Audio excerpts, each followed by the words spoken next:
Hello guys! Welcome back to my channel. So for today's vlog po ay magluluto tayo ng steam na bangus.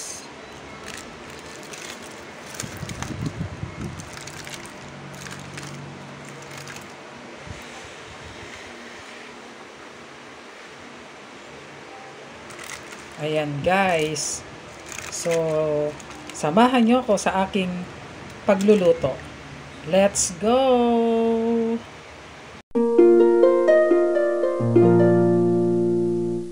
Ito guys, yung ating mga kakailanganin sa ating pagluluto ng steam na bangus. Ito yung ating mga ingredients. Siyempre yung ating pinaka main ingredients, yung bangus. Meron tayong konting luya dito na hiniwa-hiwa ko ng maliliit. Ganon din yung ating sibuyas.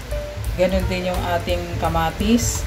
At meron din tayong siling haba na hiniwa ko sa maninipis na pabilog siya. At maglalagay din tayo ng konting magic sarap.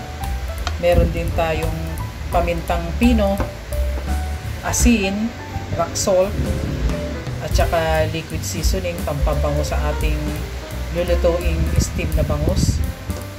Kailangan din natin guys ng aluminum foil. Ngayon, umpisahan na natin ang ating pagtitimpla ng ating ingredients. Yung ating luya, itong sili, kamatis at sibuyas, pagsamasamahin lang natin ito guys. Tapos, taktakan natin siya ng paminta.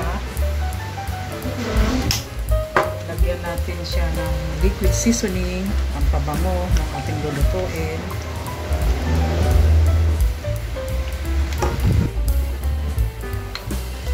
At asin.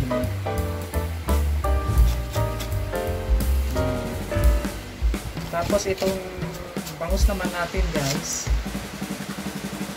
i-wrap natin siya ng asin.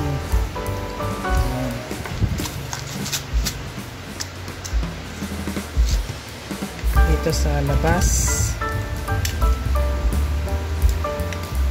sa konting loob.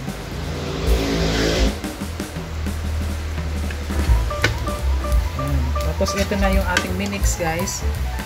Halo-halutin lang mabuti.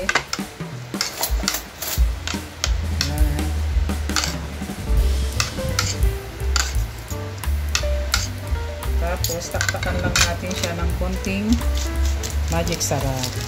Yan. Konti lang guys. Yan. Ganyan lang kadali ang ating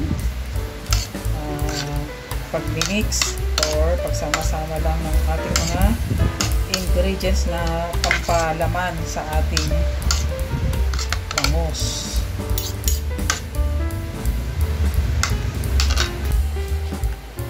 Ito guys, na mix na nga natin yung ating pampalaman sa ating bangus. Ngayon, ilalagay na natin dito sa ating bangus.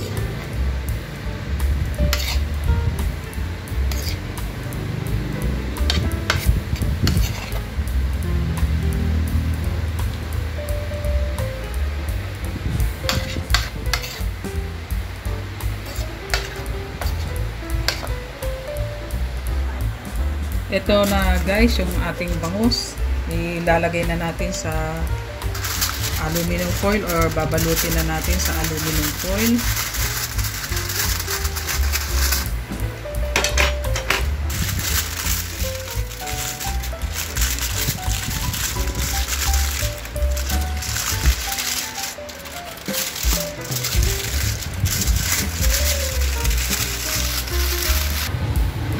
Ilalagay na natin guys sa ating steamer nitong ating bangus.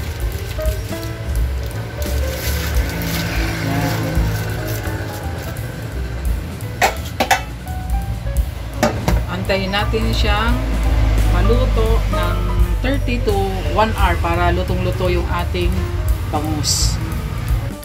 Ayan guys, after 1 hour natin pinapakuluan yung ating steam na bangus. Check natin.